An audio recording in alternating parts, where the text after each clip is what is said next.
ఒక వ్యక్తి దేవుని ఆత్మ చేత, పరిశుద్ధాత్మ చేత నడిపించబడేటప్పుడు, పరిశుద్ధాత్మకు తన జీవితాన్ని, తన భవిష్యత్తును, తన ప్రాణ ఆత్మ దేహాలను అప్పగించుకున్నప్పుడు, ఒక్కసారి పరిశుద్ధాత్మకు తన జీవితాన్ని అప్పగించుకున్నప్పుడు ఆ ఆత్మదేవుడు చేసే పని ఇదే. ఏం చేస్తాడు?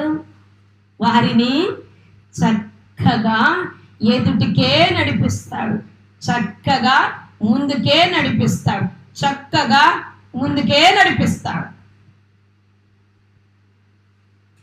వెనక్కి నడిపించడు.